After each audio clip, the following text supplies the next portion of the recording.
नानी ना होते हुए चश्मे वालों को लोग कैप्टन क्यों कहते थे? चश्मे वाले में कूट कूट कर देशभक्ति की भावना भरी थी। मूर्तिकार नेताजी की मूर्ति पे चश्मा लगाना भूल गया था, तो वे बहुत ज़्यादा इस कारण वे बहुत आहत हो गए और उन्होंने अपनी ओर से एक चश्मा लगाया और उन्हें बहुत ज़्यादा देशभक्ति की भावना के कारण सेनानी ना होते हुए कैप्टन को लोग चश्मे वालों को लोग कैप्टन कहते थे। कैप्टन कौन था, ये वाला क्वेश्चन है। कैप्टन कौन था? वो मूर्ति के चश्मे को बार बार क्यों बदल देता था?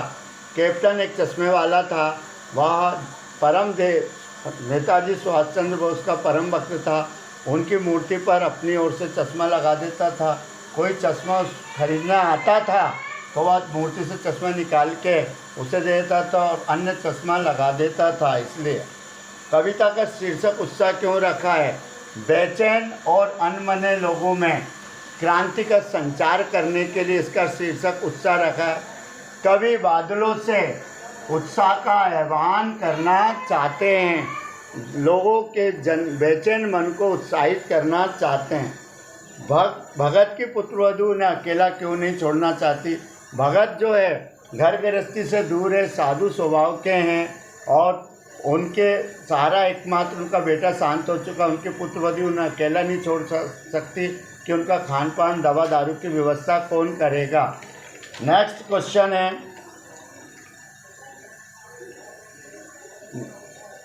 नेक्स्ट क्वेश्चन मैं आपको बता रहा हूँ महाकाव्य और खंड काव्य में अंतर। महाकाव्य खंड काव्य में अंतर।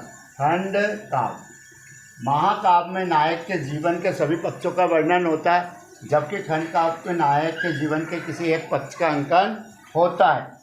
और महाकाव्य का आकार बड़ा होता है, खंड काव्य का आकार छोटा होता है। कितने सर्ग होते हैं बच्चों? 8। एक सर्ग होता है। अनेक छंदों का प्रयोग होता है, केवल अनेक छंदों का प्रयोग होता है और खंड काव्य में एक ही छंद का प्रयोग होता है।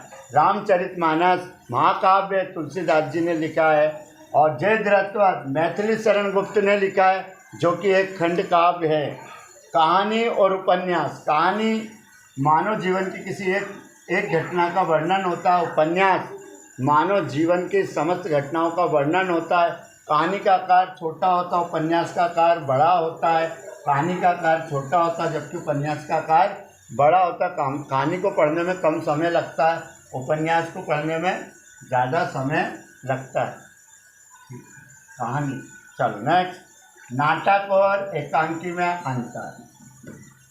ठीक है, ये भी बहुत इम्पोर्टेंट। नाटक में अनेक अंक होते हैं, एकांकी में एक ही अंक होता। नाटक में कथानक का विकास धीमी गति से होता है, धीमी गति से होता है और यहाँ तीव्र गति से होता कथानक का विकास। चलो, आत्मकथा और जीवनी। आत्मकथा और जीवनी सिंपल। लेखक स्वयं अपने जीवन पर प्रस्तुत करता है, उसे आत्मकथा कहते हैं। जब लेखक किसी अन्य व्यक्ति के बारे के जीवन का संक्षिप्त वर्णन करता है उसे जीवनी कहते हैं। आत्मकथा में सत्य पर आधारित होती है। जीवनी में लेखक अन्य व्यक्ति के चरित्र चित्रण को प्रस्तुत करता है। चित्रण को प्रस्तुत करता है। आत्मकथा हो गया 3 प्रकार की होती है, जबकि समास जो होता है वो 6 प्रकार का होता है। 2 वर्णों के मेल को संधि कहते हैं, 2 पदों के मेल को समास कहते हैं। संधि को तोड़ना संधि विच्छेद कहलाता, समास को तोड़ना समास विग्रह कहलाता। मुहावरे और लोकोक्ति। लोक में प्रचलित कथा को लोकोक्ति कहते हैं और मुहावरा जो है वाक्य का अंश होता है, जबकि लोकोक्ति अपने आप में पूर्ण वाक्य होता है। और लोकोक्ति जो है के अंत में ना लगे ये आवश्यक नहीं है, लेकिन मुहावरे के अंत में सदैव ना लगता है। अधजल गगरी झलकत जाए अधजल गगरी झलकत जाए लोकोक्ति है। श्री गणेश करना मुहावरे का उदाहरण है। अगला क्वेश्चन है आपका स्थायी भाव और संचारी भाव।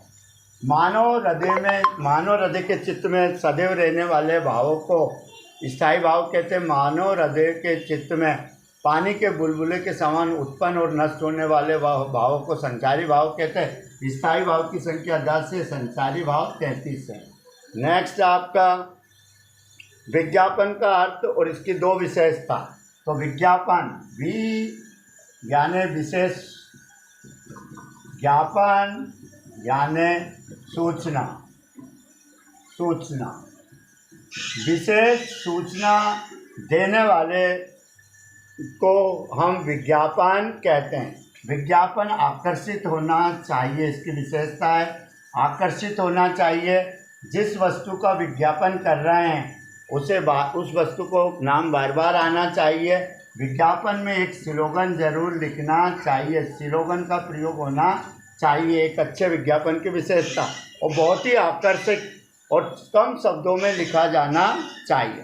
श्रृंगार रस की परिभाषा। श्रृंगार रस, जब रति नामक स्थायी भाव का विभाव अनुभाव संचारी भाव से संयोग होता है वहाँ श्रृंगार रस की निष्पत्ति होती है। बेटे एक श्रृंगार रस का बतरस लालस लाल की मुरली धरी लुकाई सोई कही भोइनी और कभी नटी जाए। एक और अच्छा है, एक जंगल की है तेरी आंखें, एक जंगल है जहाँ मैं राह भटक जाता हूँ। तू रेल सी गुजरती है, तू किसी रेल सी गुजरती है, मैं पुल सा थरथराता हूँ। श्रृंगार रस का ये उदाहरण लीजिए बादशाह रस। जब माता पिता बच्चे की विशिष्ट क्रिया देखकर भावुक और प्रेम प्रकट करते हैं उसे बादशाह रस कहते हैं। मैया मोरी में नहीं खायो माखन। वीर रस, जब उत्साह नामक स्थायी भाव का विभाव अनुभाव संचारी भाव से संयोग होता वीर रस की निष्पत्ति होती है। बुंदेले के हर बोलो से मुख से हमने सुनी कहानी थी, खूब लड़ी मर्दानी बातों झांसी वाली रानी।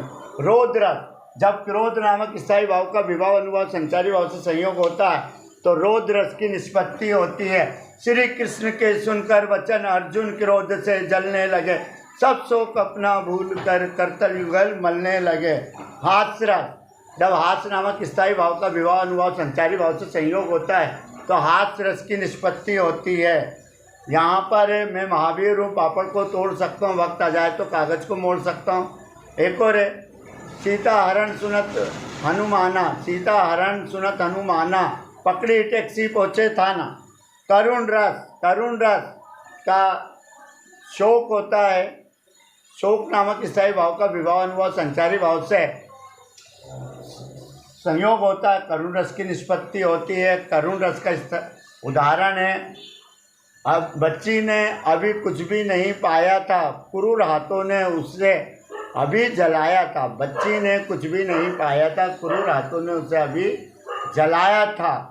या ए मेरे वतन के लोगों जरा याद करो कुर्बानी जो शहीद हुए उनकी, ये वाला भी लिख सकते हैं।